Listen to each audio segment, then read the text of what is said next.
3월 24일 화요일 매일 묵상을 시작하도록 하겠습니다. 오늘의 본문 말씀은 요한복음 16장 1절에서 15절까지의 말씀입니다.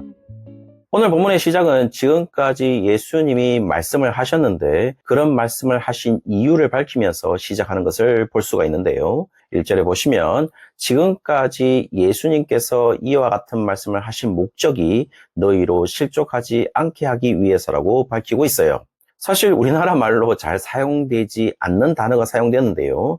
저만 그런지는 모르겠지만 그리스도인들이 아니면은 잘 사용하지 않는 실족하다라는 단어가 나오는데요. 헬라어로는 스칸달리조라고 해서 함정에 빠져들다라는 의미를 가지고 있습니다. 그렇다면 지금 1절의 말씀은 너희로 함정에 빠져들지 않기 위해서 지금까지 예수님께서 말씀하셨다는 사실을 알려주고 있고, 사실 저는 그 이면에 다른 말씀도 들리는데요. 그것은 이제 너희들을 기다리고 있는 것은 함정이라는 것을 말하고 싶은 것이 아닐까라는 생각도 들게 합니다. 아니나 다를까 바로 2절에 그런 상황을 설명하기 시작하시는데, 지금 그리스도인들에게 있어서 기다리고 있는 것은 다름이 아닌 유대교에서 출교당할 것을 이야기하는데요. 여기에서 출교는 아포시나고고스라고 해서 아포라는 뭐뭐로부터라는 뜻이고 시나고그는 회당이라는 의미이기 때문에 이 단어들의 복합을 하면 출교는 회당으로부터 제외된 이라는 의미를 가지고 있는 것이겠죠. 다시 말씀드리면은 유대교에서 제명된 사람들을 의미해 주고 있습니다. 그리고 2절에 이렇게 예수님을 믿는 사람들을 유대교로부터 제명하는 것에 대해서 자신들은 하나님에 대한 열심히 그렇게 했다라는 좋은 모범으로 받아들일 것이라고 이야기해 주고 있어요.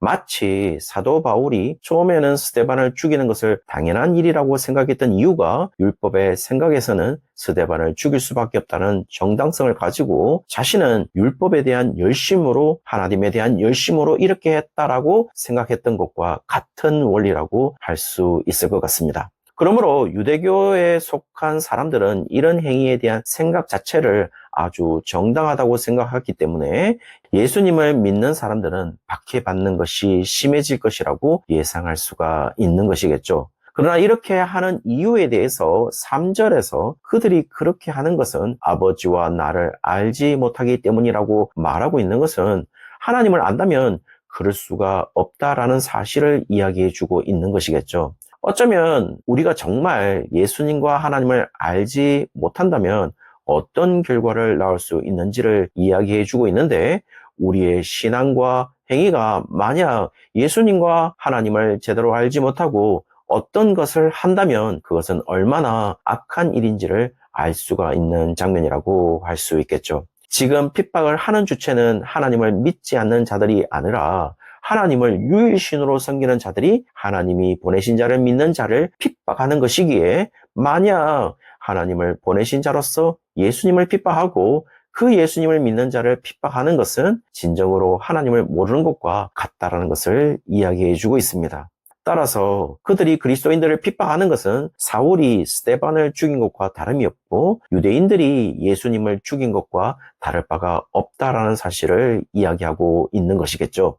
그리고 4절에 지금 이런 말들을 하는 이유는 나중에 분명히 예수님을 믿는다는 이유로 아주 죽을 것 같은 핍박과 박해가 올 것인데, 그때 지금 예수님이 당부한 말씀을 기억하게 하기 위해서 지금 이렇게 말하는 것임을 이야기해 주고 있어요. 그리고 이런 이야기를 처음부터 하지 않고 지금 고별 설교의 부분에서 유언처럼 이야기하는 이유는 이런 일이 있다고 하더라도 실제로 예수님이 제자들과 함께 있기 때문에 충분히 이런 시련이 혹 있다고 해도 견딜 수 있다는 확신 때문에 말하지 않았음을 이야기하고 있고, 또 이렇게 생각할 수 있을 것 같은데요. 예수님과 함께 있는 시기는 예수님을 믿는 것에 대한 확실한 핍박과 박해의 시기가 아님을 알고 있는 예수님께서 아직 자신과 함께 있는 시기이기 때문에, 더욱이 예수님이 생존한 시기는 예수님을 죽이는 것에 몰두한 시기이기 때문에 예수님을 믿는 자들에 대한 확실한 박해의 시기가 아니기 때문에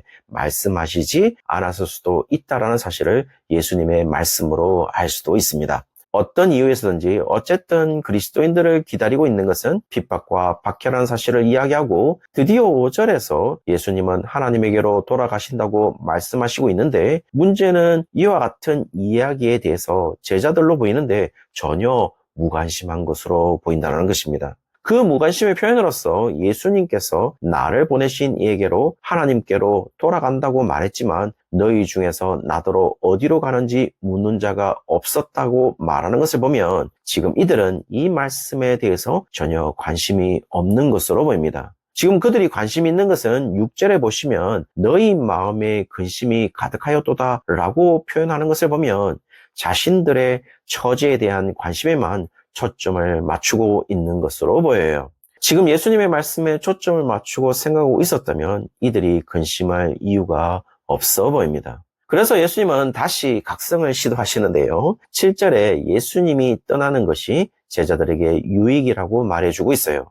왜냐하면 예수님이 떠나야만 보혜사 성령이 임할 것이고 보혜사 성령이 임하는 것이 지금 예수님과 있는 것보다 훨씬 더 유일한 점을 밝혀주고 있는 것이겠죠. 그리고 8절에 그 보혜사 성령의 역할을 말씀하시는데 아주 어려운 말씀을 진행하는데요. 그것은 죄에 대하여, 의에 대하여, 심판에 대하여 세상을 책망하실 것임을 말해주고 있습니다.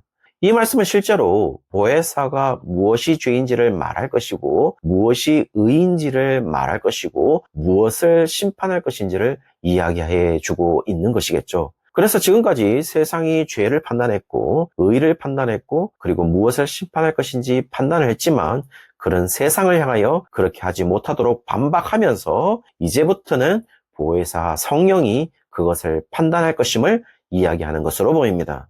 그래서 흔히 말하는 세상의 죄는 율법을 어기는 것인데 9절에 죄를 규정하는데요. 그것은 바로 율법을 어기는 것이 아니라 예수님을 믿지 않는 것이 죄라고 규정하고 있고 10절에서는 오직 유일한 의로서 옳음은 예수님밖에 없는데 이제 예수님은 아버지께로 가기 때문에 더 이상 이 세상에 예수님이 죽음으로 의가 존재하지 않게 되는 것을 이야기해 주고 있어요.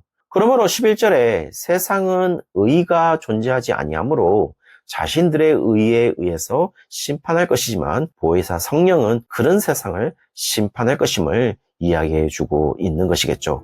그리고 상당히 의미심장한 부분은 11절 마지막에 보시면 세상 임금이 심판을 받았다라는 부분에서 원문에서도 완료 시제를 사용해서 이미 세상 임금이 심판을 받은 것으로 표현해 주고 있는 것은 지금의 말씀의 시기는 오순절 성령 강림의 이전 시기지만 예수님의 말씀은 예수님이 하나님 아버지께로 가심으로 반드시 보혜사 성령을 보내실 것이라는 사실을 미래에 있을 일이지만 완료 시제를 사용함으로 통하여 이미 성취된 일로서 표현해 주고 있는 것이겠죠.